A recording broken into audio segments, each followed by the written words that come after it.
समय आ गया है कि आपको बातों का जवाब बातों से और बंदूक का जवाब बंदूक से देना है।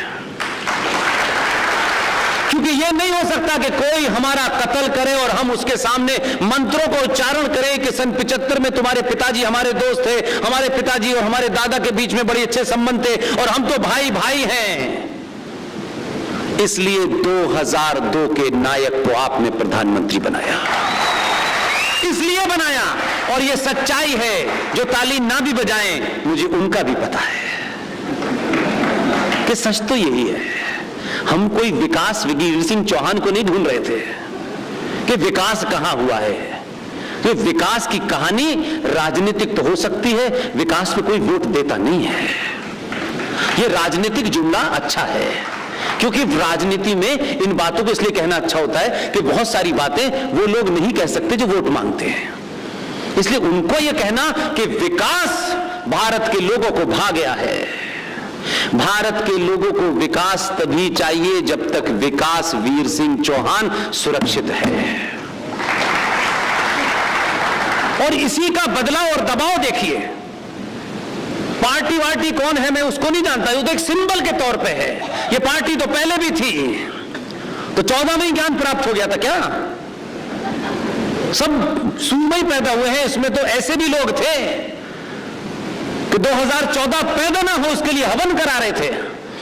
आप जानते नहीं हैं, चुनौती अंदर बहुत है, क्योंकि उन दलालों की दुकानें बंद हो गई तो वो परेशान है। हम ये सब करने नहीं आए थे, तो वो एक पीछे का रास्ता बनाए हुए हैं अभी भी कि किसी तरीके से 180 आ जाएं तो हमारी दुकान चल जाए।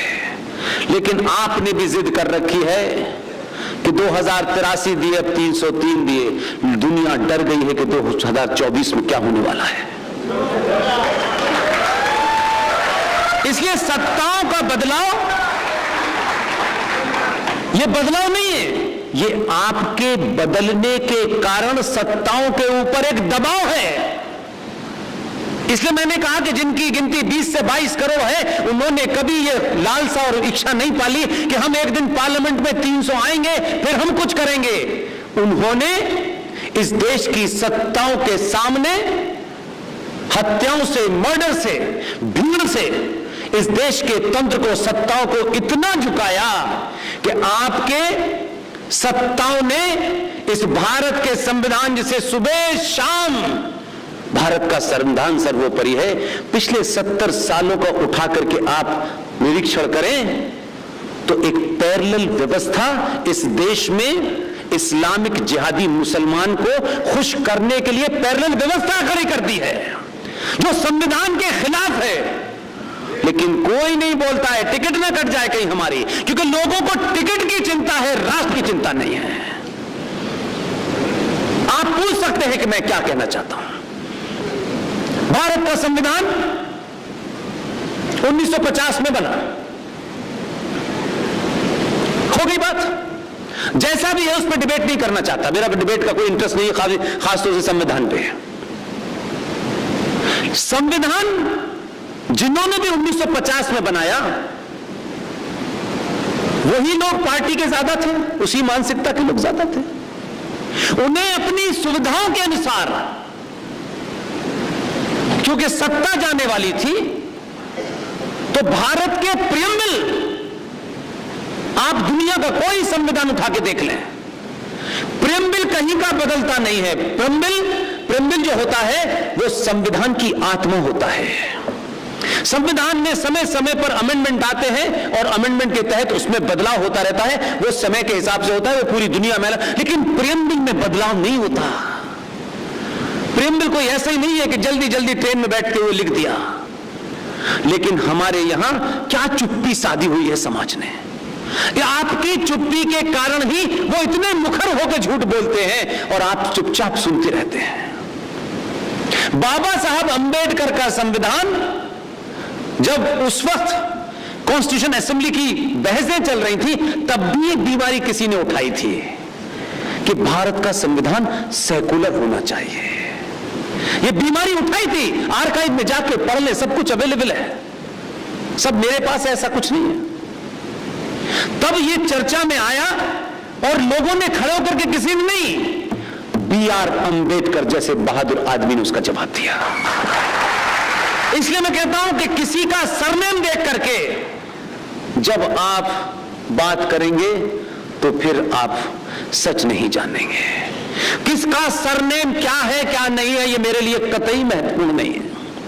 B.R. अंबेडकर ने कॉन्स्टिट्यूशन असेंबली की बहस में यह साफ साफ कहा कि भारत अनादिकाल से अनेकों प्रकार की यहां पे सभ्यता आई, मत आए, विचार आए, उसने भारत में अपने आप को बढ़ाया, यहां तरक्की की।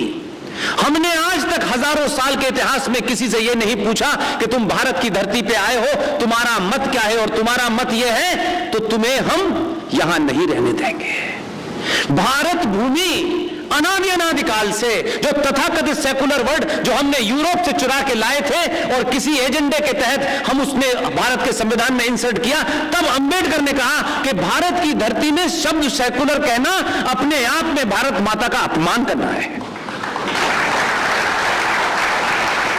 यहां कोई जानना नहीं चाहता किसी से कि भाई किसका मत क्या है, जो है जाएं आप, इस मत जाएं, इस रास्ते से जाएं, सच की प्राप्ति के लिए जाइए। उसका एक श्लोक भी है जो इस देश के प्रधानमंत्री कई बार बीच बीच में बोलते हैं। लेकिन जब जब कुछ पार्टी आगे बढ़ती है तब तक वो शोर करते हैं और ये खट से अपोलोजिस्टिक हो जाते हैं। वही लोग जो संविधान सभा में ज्यादातर जिनकी गिनती थी, उन्होंने उस वक्त संविधान के प्रियम्बल में शब्द सेकुलर नहीं डाला। लेकिन सन 1976 में राजनीतिक रस्साकशी थी और अस्तित्व का सवाल था और किसी एजेंडा था, तो आपने यूरोप की परिकल्पना को उठा करके भारत के संविधान में 42वें अमेंडमेंट के तहत आपने बिना चर्चा करे प्रियम्बल में शब्द जोड़ा, सेकुलरिज्म और सोशलिज्म।